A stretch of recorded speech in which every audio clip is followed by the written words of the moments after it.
രാവിലെ 2 ദോശ ആയാലോ? ദോശ ആർക്കും ഇഷ്ടമല്ലാത്ത അല്ലേ? ദോശയും ചൂട് സാമ്പാറും കുറച്ച് ചമ്മന്തിയും എല്ലാവർക്കും ഇഷ്ടമല്ലേ?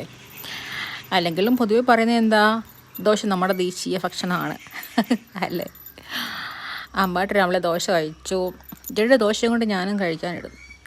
അവർ എൻ്റെ കൂടെ വന്നിരുന്നിട്ട് എനിക്കും എന്നും പറഞ്ഞ് വാതിറക്കുക വേണം എന്ന് വെച്ചിട്ടല്ല, പക്ഷെ പുള്ളിക്കാരന് ഞാൻ കഴിക്കുമ്പം കൊടുക്കുന്നത് ഭയങ്കര ഇഷ്ടമാണ്.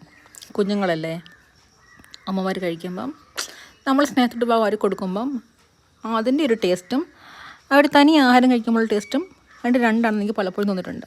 കാര്യം എനിക്ക് അമ്മ വാരിത്തരുന്ന ഇഷ്ടമാണ്. എനിക്ക് എൻ്റെ അമ്മ വാരിത്തരുന്ന രുചിയൊക്കെ ഇപ്പോൾ എൻ്റെ മനസ്സിലും എൻ്റെ നാവിലൊക്കെ കിടപ്പുണ്ട്. എല്ലാവരും അങ്ങനെയാണോ? അമ്മമാരുടെ കൈ കൊണ്ട് ആഹാരം മേടിച്ച് കഴിക്കാൻ ഇഷ്ടമുള്ള ആൾക്കാരല്ല നമ്മൾ കൂടുതൽ ആൾക്കാരും. അപ്പം ഇന്ന് ഇത്രയേ ഉള്ളൂ. ഞാൻ കഴിക്കുവാണ്. വീണ്ടും വരുന്നുണ്ട്. ഇവനെ കൊണ്ട് അങ്ങ് തോറ്റ് ഞാൻ.